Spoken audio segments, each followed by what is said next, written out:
মা, তুমি চিন্তা করো না, দিদি এখনই চলে আসবে বৌদ্ধ মশাইকে নিয়ে। তুমি এত ভেঙে পড়ো না মা। রাধা একা কোথায় গেছে? মেয়েটা আমার কেন যে এমন দস্যিপনা করে। তুই যা মা, দেখ তোর দিদি কোথায় গেছে। মা, তুমি এত কথা বলো না তো, তুমি অসুস্থ।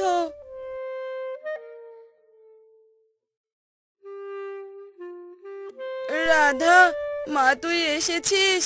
মা দেখো, আমি বৌদ্ধ মশাইকে নিয়ে এসেছি। এবার তুমি একদম ঠিক হয়ে যাবে। তারপর বৈদ্য মশাই রাধার মাকে দেখে। এরপর বৈদ্য চলে যায় আর তারা দুই বোন জমিতে যায়। দিদি দেখ, জমিতে কি সুন্দর মরিচ আর টমেটো ধরেছে। হ্যাঁ রে, এই ফসল বিক্রি করে মাকে ভালো ডাক্তার দেখাবো। অনেক গরম দিদি, চল বাড়িতে যাই, মা একা আছে বাড়িতে। এরপর তারা বাড়িতে চলে আসে। রাধার মা, ও রাধার মা, বাড়িতে আছো? প্রণাম মোড়ল মশাই। মা তো অসুস্থ, কি বলবেন আমাকে বলুন, আমি মাকে বলে দিব। তোমার বাবা গত হয়েছে অনেক দিন হলো, কিন্তু তোমার মা আমার পাওনা টাকা দেবে দেবে করে এখনো দিল না। মোড়ল মশাই, মায়ের তো অনেক অসুখ, আমাদের আর কিছুদিন সময় দিন, আপনার টাকা ঠিক পরিশোধ করে দিব। এরপর মোড়ল সেখান থেকে চলে যায় আর মোড়লের বাড়িতে মোড়লের পেয়াদা আসে। কর্তা বাবু, কত করে বললাম নকুলের বউয়ের থেকে জমিগুলো নিয়ে নিন। এখন ভালো হয়েছে, দুদিন পর যখন নকুলের মেয়েরা এসে সব টাকা দিয়ে যাবে, তখন আপনার সব আশা শেষ। কিরে হারু, এমন ক্ষেপে আছিস কেন? কি হয়েছে বলবি তো নাকি? নকুলের মেয়েরা যে তাদের জমিতে চাষ করছে, আর তাদের ফসলও অনেক ভালো হয়েছে। এই ফসল বিক্রি করলে আপনার টাকা শোধ দিতে সময় লাগবে না। না না, তা তো হতে দেওয়া যাবে না। ওই জমি যে আমার চাই চাই। শোন হারু, আজ রাতেই তুই যাবি ওই জমিতে। এই নে বিষ, এই বিষ পুরো জমিতে ছিটিয়ে দিবি। তারপর কি হবে কর্তা বাবু? যা হবে সকালে দেখতে পারবি।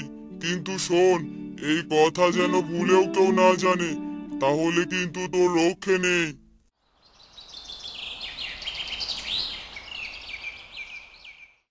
যেই বলা সেই কাজ। রাতের আধারে হারু রাধাদের জমিতে বীজ ছিটিয়ে দিয়ে আসে।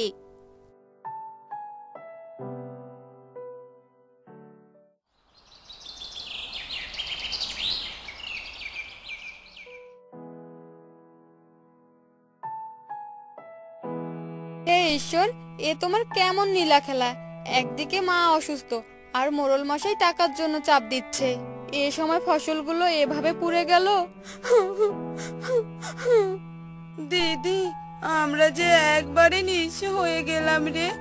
এখন কি করব আমরা?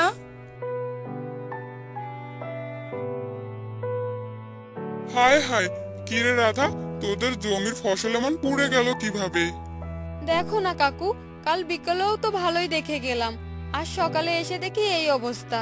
আমার তো মনে হয় আগামী 3-4 বছর এই জমিতে কোনো ফসল ফলবে না। কাকু, তুমি এসব কি বলছো? এবার কি করব আমরা? দিদি, এভাবে ভেঙে পড়িস না। তুই যদি এভাবে ভেঙে পড়িস, তাহলে মায়ের কি হবে বলতো? শোন, মাকে এসব কিছু বলবি না, মা আরো অসুস্থ হয়ে যাবে। কিন্তু কিভাবে সংসার চালাবো কিছুই তো বুঝতে পারছি না। দিদি, আমাদের বাড়িতে তো অনেক নারকেল গাছ আছে, আর আমরা তো ভালো নারকেলের নাড়ু বানাতে পারি বল। আমরা যদি নারকেল নাড়ু বানিয়ে বাজারে বিক্রি করি। বুদ্ধিটা খারাপ না, কিন্তু নাড়ু বানাতে তো আরো অনেক কিছু লাগবে, সেগুলো তো ঘরে নেই, আর কেনার মতো তো হাতে টাকাও নেই। দিদি, আমার ব্যাংকে কিছু টাকা জমানো আছে, যা মা স্কুলে খেতে দিত।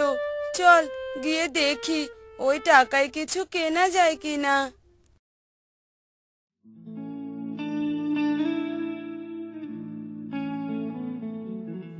তারপর তারা দুই বোন মিলে নারকেল নাড়ু বানিয়ে বাজারে বিক্রি করতে চলে যায়।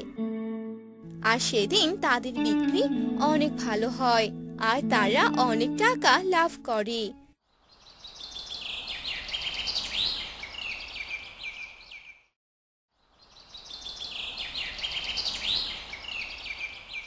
এভাবে কেটে যায় বেশ কিছুদিন। রাধার মা এখন একটু সুস্থ।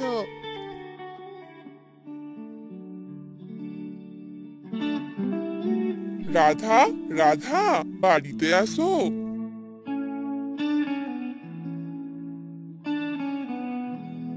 কাকু আপনি কে? আপনাকে তো ঠিক চিনতে পারলাম না। আমাকে তুমি চিনবে না? গ্রামে শুনলাম তোমাদের নারকেল নাড়ু নাকি খেতে বেশ সুস্বাদু। আমাকে তোমরা রোজ নাড়ু দিতে পারবে? আসলে আমার নাড়ুর ব্যবসা আছে।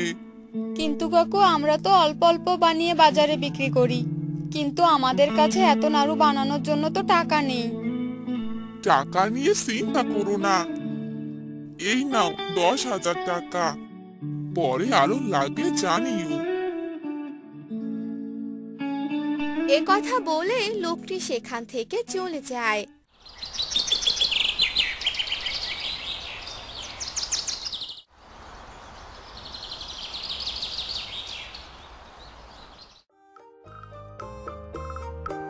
আর তারা তিন মা মেয়ে মিলে নাড়ু বানাতে শুরু করে। এভাবেই নাড়ু বানিয়ে তাদের অভাব দূর হয়। আর একদিন মোড়ল মশাই, এই নিন আপনার টাকা। আশা করি এখানে আপনার সুদ সমেত টাকা হয়ে যাবে। আর কখনো যদি আমাদের জমি বা বাড়ির দিকে পা বাড়ান, তাহলে পা কেটে রাখতে দুবার ভাববো না। আর ছোট হয়ে একটা কথা বলি, পরের অনিষ্ট করলে ভগবান তার নিজের অনিষ্ট করে বসেন।